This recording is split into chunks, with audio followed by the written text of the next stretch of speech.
Welcome to the Hidden Why podcast, episode 1082. This is my interview with Karen Pudetti, and we're discussing her book, Rags to Riches. I hope you enjoy. Hey, Karen, welcome to the Hidden Why podcast. Great to have you here. Thank you. I'm excited to be here today.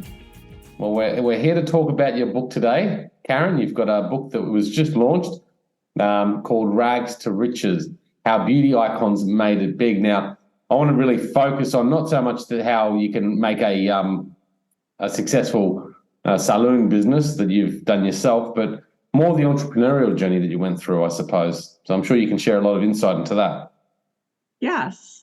Well, first, when I started the journey about the book, when I realized I was doing consulting for salons and spas around the United States, and I realized at that point in time that one of the biggest things in our industry was that a lot of the people who were the owners were phenomenal at what they did. They were great hair cutters, stylists, colorists, groomers, nails, eyebrows. They're phenomenal. But what they would then do is go into owning their own business. And instead of doing what they're fantastic at, they started trying to run a business. And that's where things went really tricky.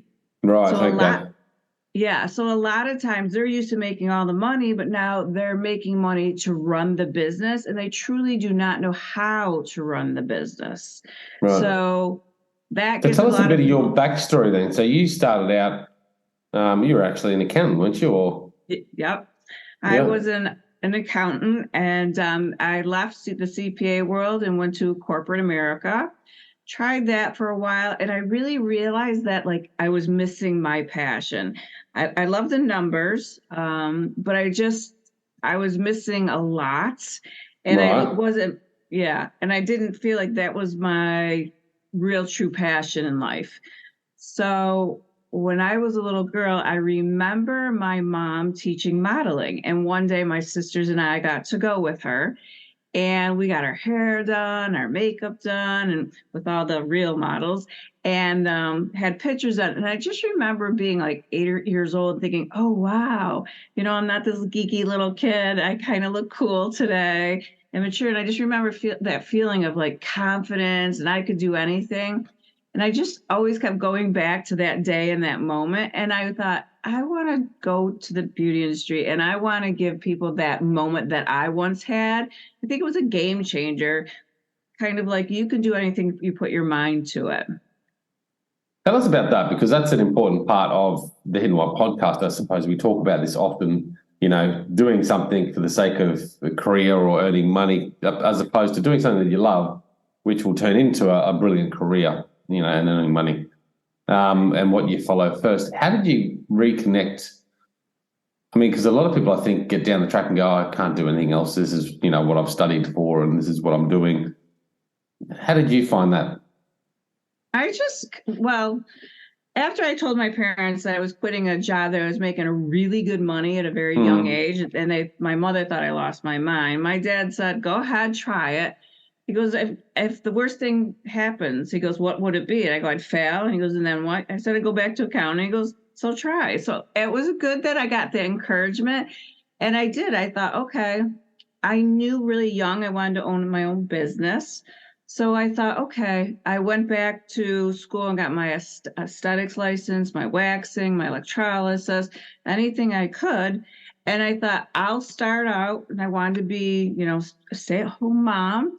And I'll start out working out of my house. And I did that. But I really kind of knew long-term down the road at some point, I wanted a bigger business. I wanted people working for me. And I actually wanted to own a building and not have a liability, but an asset. Right. Just quickly, what's aesthetics license?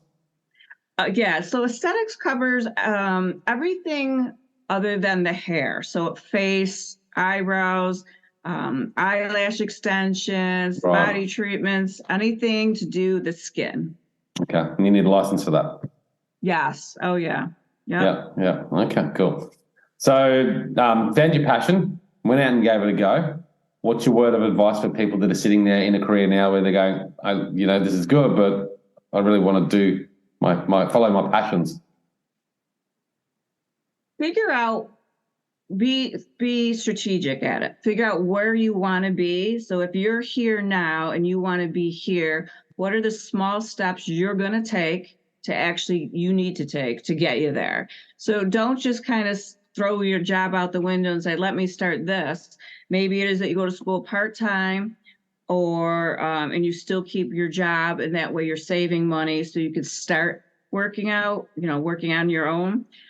So be very strategic, save money in advance, have a business plan, and make sure you take the steps and write down everything, the steps you think you'll need to take to get you where you want to be.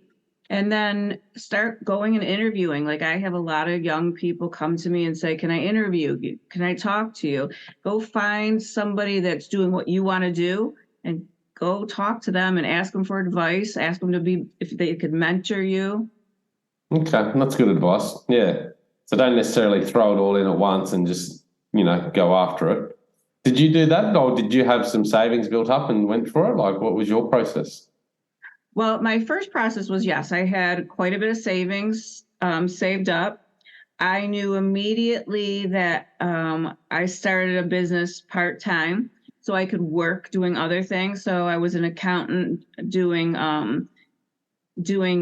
different side jobs. So I had that. So when I got my education, I started like 2.5 days a week out of my house.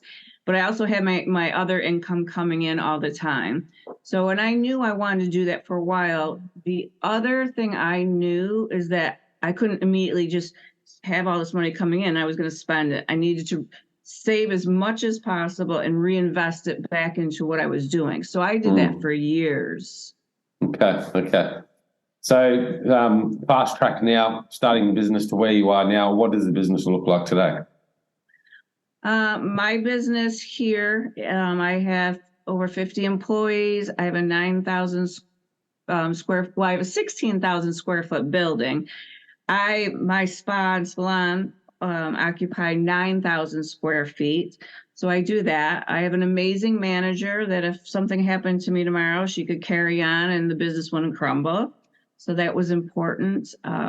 So that's what my personal business is. And then what I did is do consulting for other salons and spas around the United States too.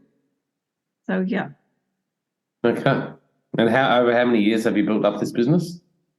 I'm going into 20 years 20 now. years. So Okay. yeah. So I decided at one point, stay at home mom, work from the home, and then just kept taking little steps further and further. Yeah, because you started from home part-time, right? A couple of days a week. Yeah, a couple of days a week, Tuesday, Thursday, and a half day Saturday. But I worked long days, and I made 6 figures doing that out of my house. Out of your house. I saved 85% of all that because I knew I wanted to keep doing something. Okay, so you saved all that and then eventually got to a point where you could go into a building. Did you rent first? Yes, I actually bought a very small salon, or spa, I should say, small spa. Spa? And yeah, what's the difference? Salon is all hair. Spa is all the facials, massaging, pedicures, manicures, things of that nature. So I bought one, and I didn't realize it was 30 days from bankruptcy. So thankfully, I only bought it at an asset business, so I didn't buy any of her losses and things of that nature. So I had to really turn that business around very, very quickly. So I had to make some tough decisions on how are they really going to get paid now differently than what they were, what vendors we were going to use, everything. So I restructured it pretty quickly. And within the end of that year, we made a profit of $250,000. Right. Brilliant. Yes. So that was it. And again, I did everything very small. I never jumped from like at home to, 9,000 square foot salon. So then after the spa was making a profit, I took on space next door and added the salon. So the hair piece. And then in 2008, I was the second one in all of Rochester to bring in a laser hair removal machine for that. And that really jumped us to the next level in financial income. Okay. Well, so lots to share in that 20-year journey, no doubts, the ups and downs. And in your book, that's what you do, right? You share the stories not only of yourself, but you go out there and interview other successful icons in the industry. Is that correct? Yes. So what I did is I picked 12 people of all different areas, and I wanted to talk about their journey and who they were, because they're like, for instance, Damone Roberts. He's the eyebrow guru to like Beyonce, Oprah, Rihanna, everybody that's gigantic. He does. All right. There you go. Yeah, and I have a hair one person, Inka. She was a groomer to the Jonas Brothers, and she would fly around. They'd have her wherever they were in the world. Every 10 days, she'd come out and fly there and cut their hair. And it was like Barbara was a professional model, and then she went into this side of the industry where she was performing services as she got older, and she's Tom Hanks groomer. So the people I picked have like Celebrity status all the way around. Yeah. How do they get to a celebrity status? Like, how do you become the man, the eyebrow man that does all these celebrities' eyebrows? Like, it's interesting to me. Well, they each have drive and passion and kind of like gumption. I mean, they just went for it. They knew that they wanted something bigger, and they worked their way to it. And I have to say, everybody in the book had a pretty humble beginning, and some of them had like a rough upbringing. So to where they are now, it's an amazing stories. But none of them did it just on like a fluke or, oh, look what happened to me. It was very planned out, very strategized, and they kind of knew where they wanted to end up. And they figured, this is where I am, this is where I want to be. What am I going to do 1 year, 2 year, 3 year, 5 year, 10 year? And they basically wrote it all out. One of my hairstylist, Drew Schaefer, he knew that he wanted to do model's hair. That was what he wanted to do. And so he, on a Friday night, would get all his girlfriends or friends, lady friends, they would do their hair. He'd bring in a makeup artist, they'd do the makeup, they'd dress to the nines, and they'd go out in California and LA, some of the big places.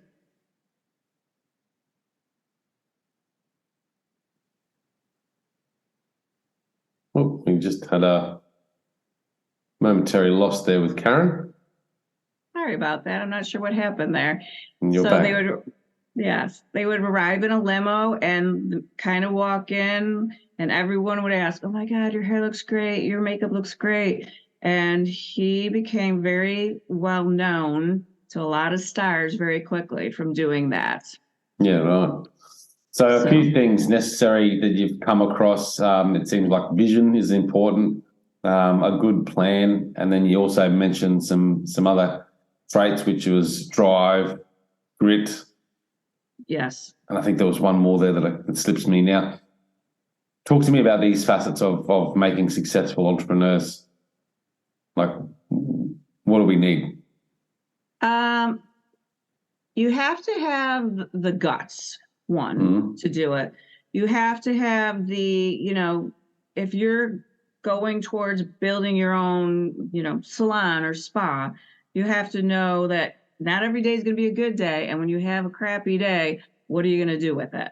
You'll just learn from your mistakes and move forward. And you got to sometimes have,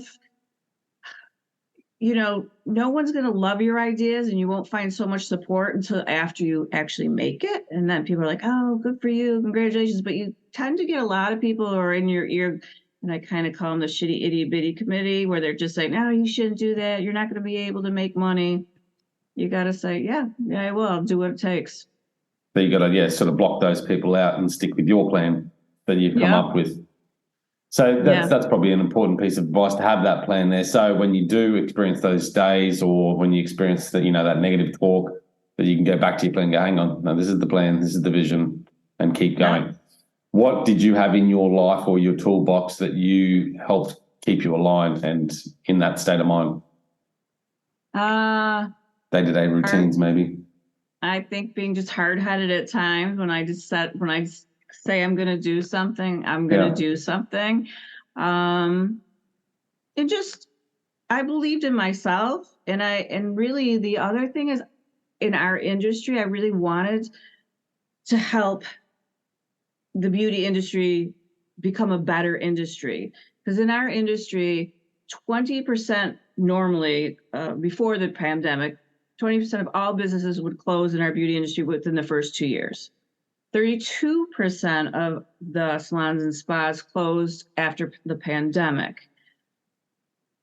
80% of salons and spas aren't making a profit. They're running in the red. And only 1.7% of all salons and spas hit the $1 million mark. So one of the things I really wanted to do was to give our industry the tools to be able to run a successful business. Because we have a business. The one thing that's great about our business, no one can tell us how much money we can or can't make. Someone doesn't say, oh, you only get a 3% raise this year. The sky's the limit. But how are you going to get there? How are you going to run the business, basically? So I really wanted to give, the book is fun because it tells people stories.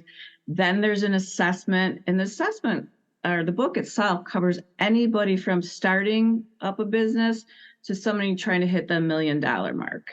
Okay.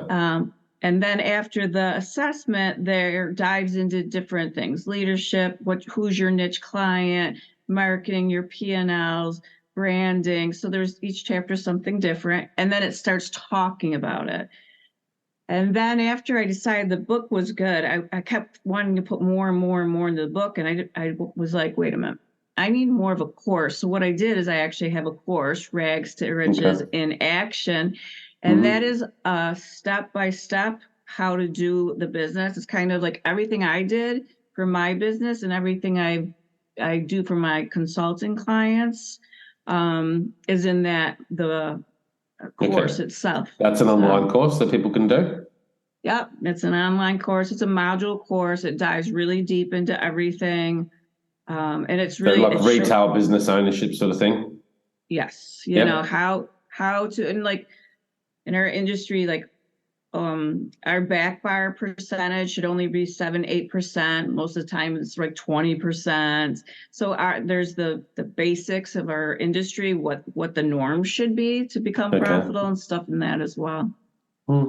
So it's not really just about beginning a journey. It's about when you're in there, what to expect and tools to guide you through that as well. Also, oh yeah, by the sounds of it. Yeah, absolutely. Like one chapter is on leadership.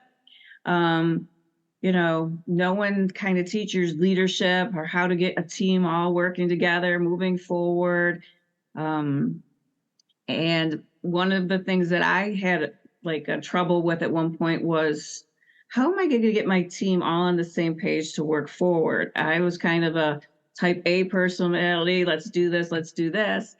And like 48, 49 other people were like, well, I want to feel, emotionally supported. And so I actually decided I need to take a course. And I went out and I took a course on leadership and communication. And the first exercise we did, it was, here's me, a typical type A kind of person. And everybody that worked for me at the time was polar opposites from me. And so they were much more feeling and interpreting. And so I really realized, okay, if I want to lead this team, we've got to come to some mutual agreement on how we, I lead, how we communicate, and how everyone feels like we're all moving together ahead. Yeah. Okay. So you just go out there and keep learning as you go through it. I guess you've got to do that because there's probably parts of you that have the weaknesses that don't fill that gap. Did you find ways to find other people to help you fill those gaps that you were perhaps missing in as well? Oh, yeah. That is one of the keys to for me in running my business. I'm good with numbers. There's certain things I'm really good at. Social Yeah. media, for example, I'm terrible, terrible, terrible, terrible. Yeah. So I had to hire people to do social media. I don't like interviewing people because I want to give everyone the job, and then I'm thinking, oh, that wasn't a very good fit. So I hired someone who was really good at managing people, hiring, and she does way better at me. So one of the things in our industry is when someone who's great at what they do, they start their own business, they're not really great at all everything. And I tell people, do what you're a genius at and hire the people to do things you're not good at. You'll save Mm. time, you'll save money, and that is huge. You know, and I think that's one big lesson is if you're like great at hair or nails, that's what you do. That's what you should be teaching, not trying to figure out where you lost $20,000. That should be somebody else watching that and helping you with that. Okay. How do you spot the weaknesses in your business? Like when you're running, I mean, is it just from the profit and loss statement? Like what do you do to identify those areas that need the focus? Two things. Mm-hmm. The beginning of the year, I sit down with my managers and I say, what are our goals for this year? Like last 3 years, our massage department has increased revenue by 30% each year. So that was one of our goals. But we were like, okay, if we're going to do that, how are we going to do that? So then I go to the massage department and I say, how do you guys want to handle this? And that we talked about doing all add-ons of all different types. I have someone who went out and got migraine therapy as part of massage. So they love that too, because I'm going to give them money towards their education. And in the end, their commission will go up and their, financial status will go up. So I have most of the people on my staff will make six figures, but it's because it's a give and take. They tell me, I want to do that. How are we going to do it? And we break down the numbers and then we figure out the way to do it. Okay. Yeah, that makes sense. And now in your business, do you have a manager in place? Do you have other mentors or coaches help you through the business? Yeah. So every time I have someone come new to us, they get, say someone's in the nail department, I'll have one of the nail girls mentor that person. So there's a buddy. So they always have someone they can go to ask questions to as well. And that's kind of nice because they never feel too lost or like, what should I do now? Or if I want to go to this education, what do I do?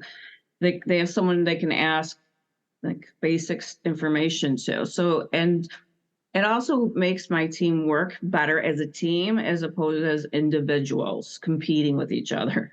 Yeah, okay. That makes sense. That's a good idea. How do you deal with, probably my final question, but just like obviously staff development, people like you that maybe start off, get to a point where they just go, I want more, I want to do my own thing. Like, how do you nurture that? So a lot of times what will happen is if they want to go, different licenses, want to go in different departments, we'll figure out a way, I'll pay some, but I always make the individual pay some because they have to have their own money in the game too. Yeah. I've had a lot of people come to me and say, Karen, I love being part of this, but, will be better on my own. And there are some people who are, meant to do that and will do a great job. And so I actually will kind of mentor them and coach them through it. Like, make sure you do this. Here's what you need for setup. This is what you needed the first month. This is what you're going to need going further. To me, that's a win-win for everybody. I'm happy mentoring and seeing someone, succeed. They're doing the thing that they really love. So yeah, I actually look at them as like my kids flourishing in life. So yeah, I enjoy I that. reckon you would. Yeah, okay. So awesome. So obviously your book's out on Amazon, Rags to Riches, How Beauty Icons Made It Big. You've got the course. You said, how else can people reach out to you and find out more about your course and things like that? Yes, they can contact me a couple of ways. My email address is Pudetti, PUDETTY @luxspa.com. Or they also can go to www.iconicriches iconicriches.com, rags to riches, and then www.iconicriches, rags to A few riches. links there. Yeah, Yeah. in action. I'll stick So, all the links in the show notes, guys. So check it out at thehiddenwhy.com. The links will be there for connecting with Karen. Karen, thank you so much for coming on today. Thank you very much for having me. I appreciate it. Guys, check it out at thehiddenwhy.com. Until next time, peace, passion, and purpose. See you soon. Thanks, guys, for listening to this episode. I hope you enjoyed what you heard. I hope you love what you're hearing. If you like this episode, guys, or any of the episodes that you're listening to here at The Hidden Why, please do me a favor by sharing it. You can share it with your families. You can share it with your loved ones. You can do that by using your favorite social media channels, using the icons on the platform that you're listening to The Hidden Why podcast. Also, guys, if you're a fan of the show, please connect with me. Connect with me at thehiddenwhy.com. I love to hear from you. I love to converse with the people that listen to this show to find out what they enjoy, what they don't enjoy, and perhaps if they have any questions or feedback for the show as well. You can stay up to date with all that I'm releasing here, guys. I do a solo show every Monday, a 3-minute thought every Thursday. I do 2 interviews a week on a Wednesday and a Saturday, and a book review every Friday. You can stay up to date with all that by subscribing to my newsletter at thehiddenwhy.com. Just enter your email address there, and also subscribing to the podcast on the platform that you choose to listen to your podcasts. You can also support the show, guys, by using the Amazon links at thehiddenwhy.com. So if you like books, you can get all the books that I review there, and anything else really that you like to purchase through Amazon. So use that link, it helps support the show. And we've also got a deal with Audible, guys. Audible is a fantastic way to listen to all your favorite books. We've got a deal with them so you can get 2 free books when you subscribe, or subscribe to a 30-day free trial. So check that out again at thehiddenwhy.com. Guys, that's it from me. You know what to do. Go out there, breathe more passion into every single moment. Do everything with greater purpose, and in doing so you will discover your hidden why. This is The Hidden Why. My name is Lee Martinuzzi. Until next time, peace, passion, and purpose. See you soon.